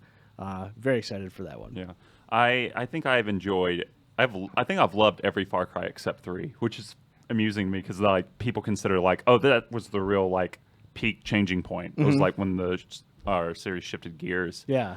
But I've really enjoyed 4. I think 4 might actually be my favorite one. Yeah, it's but but 5, from what I've seen of 5, I have high expectations for that one. I think just like with the buddy system, like you're talking about, like how you can send your buddies like, to snipe or like just, into battle, and the dog thing, like where you can like get your dog to fetch a gun. Yeah. That's super cool. That's just a nifty little thing. That's like an Australian sheepdog. It's too, like Mad Max had. Yeah. It's interesting though. I'm curious how they'll try to balance that sort of stuff with like it, because like they open with that really grim choir singing and then like all holding guns and stuff, and it's sort of a political lightning rod and a dark story, but then you have like your dog fetching assault rifles and maiming, enemies, and your co-op online buddy ramming through, barricades with like a tanker and this and that, and it's all crazy like Far Cry is. And it's really interesting to see that series like not even bother to reconcile those tones. Like it's just like, yeah, let's do this. Let's try for something deep and philosophical, but also let's just go crazy. Like I love that. Yeah, absolutely. Yeah. So it's cool. I'm looking forward to Far Cry 5. Yeah. Yeah. And then the big ticket item for some people out there, Beyond Good and Evil 2 CG trailer. Man, I liked Beyond Good and Evil. Yeah. I didn't love it. I played it when it came out. Like, what was that, like 2001, I feel like? That was a bit ago. Yeah. Yeah, I played that, and I enjoyed it, but I've never really gotten the cult sort of following that's been built around it. And honestly, that trailer just annoyed me. Like, just, it looked cool, and I like the idea of having, like, all these interspecies aliens sort of roaming around in a very Fifth Element kind of vibe. But, like, it really bugged me that the monkey cursed so much. Like, that everyone cursed so much. Yeah. It was like, this is like a sequel to a game that didn't have, like, any profanity in it. It's a lot of toilet talk in that, JV. It usually doesn't bother me. It was like, really? This is just overzealous. It felt like a bad 90s comic that they turned into a CGI sort of thing. He reminded me of those awful gangsters that poor Chappie had to hang out with. That was like, I expected you to go like many places. Chappie was not one of them. Yeah, it reminded me of like if you just smashed all those guys and put a monkey face on him. I'm like, oh boy, this asshole. I don't want to spend any time with him at all. Like, but it was kind of a bummer because I like those ideas. I like exploring the galaxy for a new home. I like like all these species working together. A giant cool crew. Yeah, like the shark guy that was standing in the back. Yeah. He I'm looked into cool. him. Yeah, sure. Yeah. But, something was just off. I guess I actually need to see the game. Yes. That they sort of showed off on development screens in the background and didn't show us any gameplay. But, whatever. Yeah, it's their presentation. Yeah, they get to do what they want. So, I mean, it's good if you are a Beyond Good and Evil fan who's been waiting for like Michelle Ancel said, like 15 years. Yeah, 15 years. And they had that one fake out thing. What was that? Like 10 years ago? 12 years ago? Yeah, with like Jade like running along the rooftops. I was like, no, that was like 8 or 9 years ago. Yeah. And then there was just the CG thing of like the pig hanging out with a fly. Oh, yeah. Buzzing around. Remember that short thing? Yeah. So, I mean, like, if you are a Beyond Good and Evil fan, that has to be like the greatest moment for you. And for me, I want to see the game. I'm curious about that. And that monkey really... it's annoying. It's a real bad deal. Yeah. Like, I'm really not into him. Yeah, not at all. Not at all. I'm sure people would be disappointed they didn't see Jade or like the actual pig from the game. Like there was a pig. Prequel. Yeah. It's a prequel. So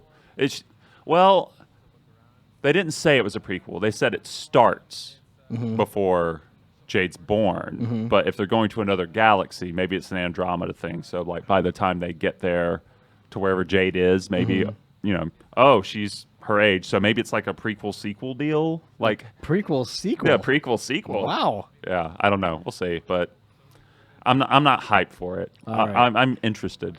So now that you've had time to think about this, the entirety of this press conference, what did you think of Ubisoft's press conference as a whole? I think it was mostly positive. Mostly positive. Do you think it was compared to what we've seen? We've not seen Sony or Nintendo, but we've seen some other ones. Where do you put this? Was this your favorite one? I mean, that's kind of tough because I honestly feel like the Bethesda one was far and away the worst, but my favorite game was during that. Okay. You know, Wolfenstein. So yeah. But I think stepping back from that, like Bethesda had the worst one. Yeah. And then I'd do Bethesda at bottom, EA next, No, this is really boring all of a sudden, JV. Sorry, you asked me. Okay, yeah, I got it. Bethesda at the bottom, EA next, Ubisoft then, and then Microsoft, because I think Microsoft had the most they had to prove. Yeah. And I think they did a pretty good job. They have not justified the Xbox One X Scorpio price point at all, but they had to come out and prove they had a catalog of interesting games in the wings, and I think they did that. And like that was just sort of like an insurmountable thing in my mind. Like, how are you guys going to prove this? And then they did it. So I think this is a solid second. Yeah. Because, you know, all the games that I thought were going to be duds, which was Rabbids. Yeah. Like, that was actually really surprising. I want to play that game really bad. And Skull and Bones, like, that's super cool. Beyond Good and Evil, tons of people hype for that, probably. And Assassin's Creed looks good. So, yeah, I feel like this one's really, really solid. Yeah, I think this has the highest concentration of games that I'm looking forward to playing. Because I know that... And I will spend so many dozens of hours playing them, too. So it's a good deal. Yeah, it's a good worse. time. Leo, what are people saying in the chat? Were people into it? How off base were we? People were pretty into it. People were pretty into it. All right. I think most people were pleasantly surprised by what they saw. So the Beyond Good and Evil thing, did people like lose their collective minds over that? Yeah, there were a few people very passionate about that. Yeah? Yeah. Did they want to see anyone who actually wanted to see gameplay footage, or just were they fine with the CGI? Oh, people hate gameplay footage. That's what these developers understand, is that people only want CG trailers. So there's the Leo take, everyone. That's right. Okay, Steep, did anyone say anything at all? Was it just crickets? Other than just BRB? I did not see one word about Steep. Very interesting. Oh, brutal. What about Far Cry 5? That was probably the thing people were most excited about from a cursory glance. That's what I noticed. Yeah. A cursory... What are you doing in there, Leo? Well, I mean, I can't keep up with every message, is my point. Yeah, he's got to do mission control stuff. He's messing with the soundboard. Yeah. He's got to get that fart noise ready to go. Absolutely. I had my finger on the fart. This sound effect the entire time, and there were not any big mess-ups to use it with. So I give this conference a 0 out of 10. Oh, bummer. Oh, well. Yeah. So the Mario and Rabbids game, what's the general consensus on that? Or if it's so long ago we don't even remember?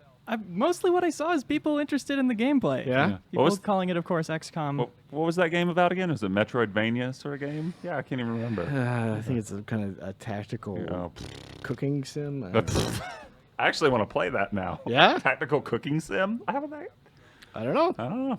I'd play that. Oh, a cat. Sorry, there's a cat on the Assassin's Creed stream. I think that was my favorite moment in Assassin's Creed 3 was when I realized I could pet a dog. Yeah.